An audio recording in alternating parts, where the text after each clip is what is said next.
Hello everybody, welcome back to my channel. My name is Svetlana and today we are gonna visit the famous Peterhof Palace. Peterhof Palace is a huge park that is very famous for its fountains. And the fountains work from May till the middle of October. And during this period, the entrance for the citizens of Russia is 450 rubles and for everybody else it's 1000 rubles. It's quite expensive, but it's worth every ruble. This palace is truly a gorgeous place, so please continue watching if you want to see more of it and want to learn some history about this amazing place. Peterhof is one of the most popular tourist attractions, not only in Russia, but in the whole world. Peter the Great began building it in 1715 and wanted it to surpass Versailles in beauty and luxury. Architects from France, Italy and Russia took part in the construction of the park. The territory of Peterhof consists of two parts, upper and lower parks. The lower park is what Peterhof is so famous for, mainly for its fountains. There are a total of 150 fountains on its territory. And today, Peterhof is the official UNESCO heritage site and also one of Russia's 7 wonders. Peterhof has a unique fountain system that works without any pumps, only due to the natural water pressure provided with elevation difference. The nature of the terrain enabled the creation of a pipeline system in which the water flowed by gravity from dozens of ponds located above the lower park and the upper garden. This system supplies enough water to the fountains and cascades of Peterhof to keep them working for up to 10 hours a day.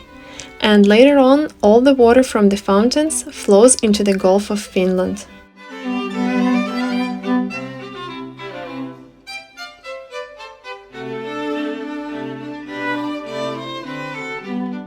Here you can see the Grand Palace, which is the center of the entire architectural composition of Peterhof. It's a 3-story building that separates the upper and lower parks. The part of the building that you can see behind me is the original Grand Palace that is initially built by the order of Peter the Great in 1721. Only after his death and over 2 centuries, the site was expanded, altered and improved to become what is seen today. During the World War II, the Grand Palace was burned and exploded, and seemed that it would be impossible to recreate it from the ruins. But already in May of 1964, the first restored halls were reopened, and today it serves as a museum, filled with objects of decorative art, splendid furniture, and superb sculptural and artworks. As I already stated, Peterhof is famous for its fountains, and the central water feature is the Grand Cascade that is located directly below the palace. The ensemble of the Grand Cascade comprises several layers of terraces, 2 grottos and statues depicting biblical characters, animals and the great Russian rivers. There are a total of 225 sculptures on the Grand Cascade that are made of bronze, lead and marble. The ideological centerpiece of the Grand Cascade is the Samson Fountain. It depicts Samson tearing apart the jaws of a lion, from where, in powerless rage, a mighty 20-meter water pillar squirts like the last roar.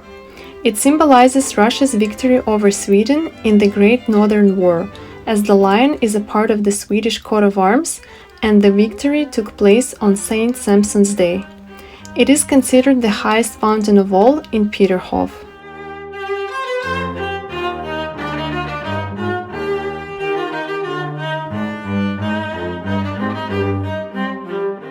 During the World War II, however, very little was left of Peterhof. It was devastated during the 3-year German occupation. Many of its fountains were destroyed. Not having time to take the sculptural heritage out of Peterhof before the beginning of the occupation, part of them were dug into the ground or hidden in the stashes on the territory of the park, but some of them were never found, even after the war.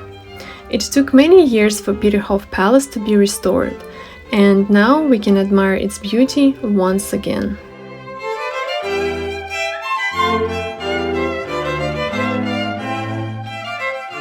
One of the most beautiful attractions of Peterhof is the Dragon's Cascade, or the Chess Mountain. It's located on a natural slope that stretched along the entire territory of the lower park. The cascade received this name due to its draining steps painted with black and white squares in a chessboard pattern.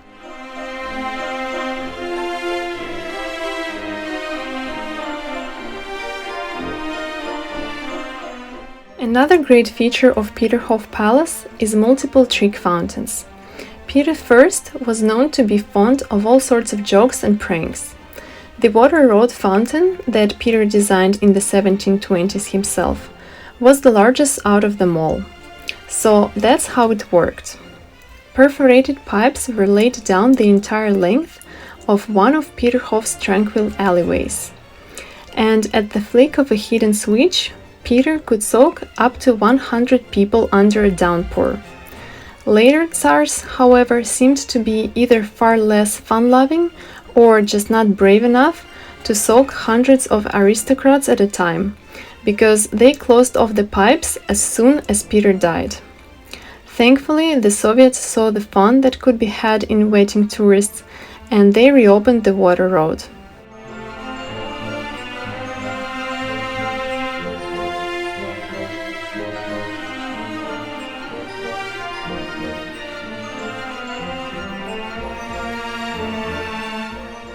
Right now, I want to show you the hidden gem of Peterhof Palace that not many people know about.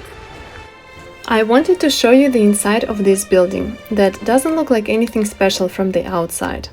It's called the Church of Grand Peterhof Palace, which is a museum now. Unfortunately, it was closed that day, but I visited it previously. And oh my god, this church is glorious inside. I only have one short video of it from my previous visit, but it's definitely a jaw-dropping place that you should visit when you will be in Peterhof.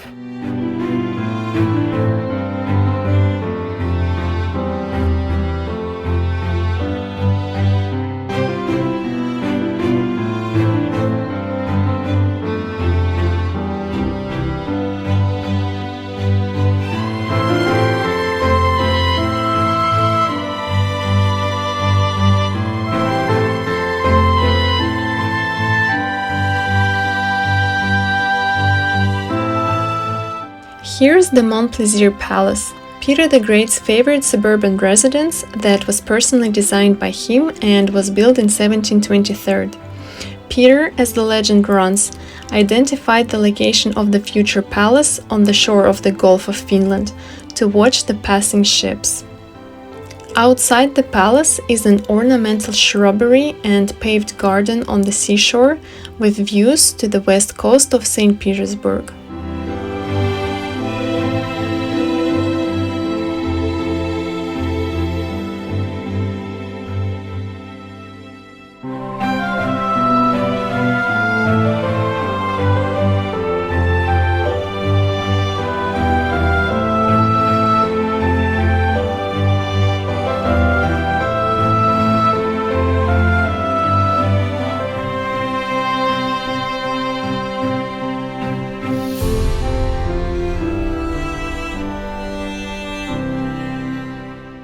Peterhof is a huge park and meant for long walks, so you will get hungry eventually. There are lots of booths with food all over Peterhof that sell drinks, burgers, hot dogs, nuts, ice creams, and other stuff like this, but nothing really healthy or vegetarian.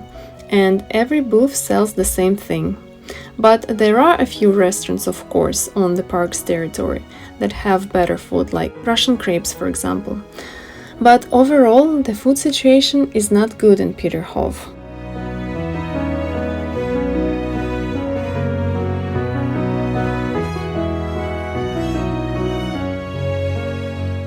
This is the Lion Cascade, the last one to be built in the park and the last one to be restored after the World War II.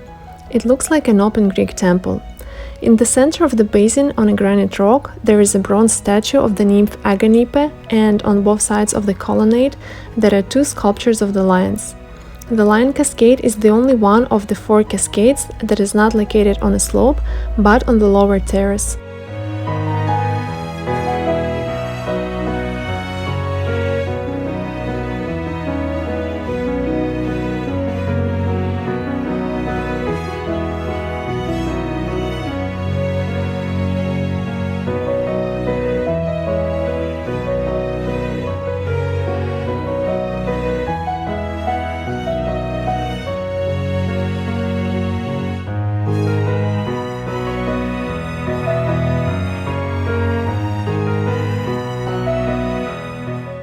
Here is the main structure of the lower park.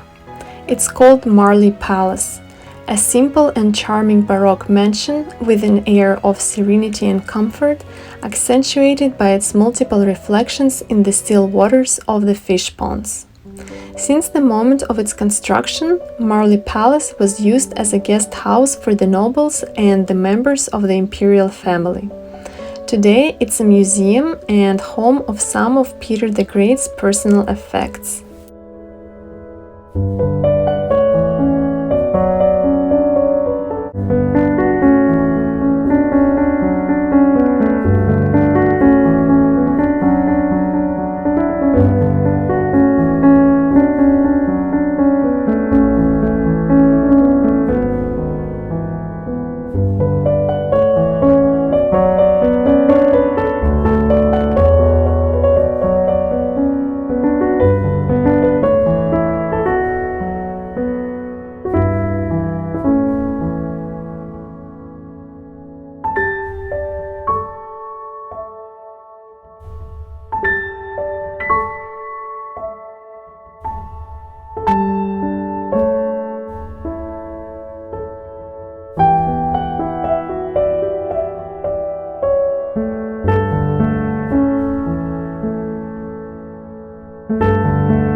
Peterhof is a marvelous place. Definitely should be on your to-do list in St. Petersburg.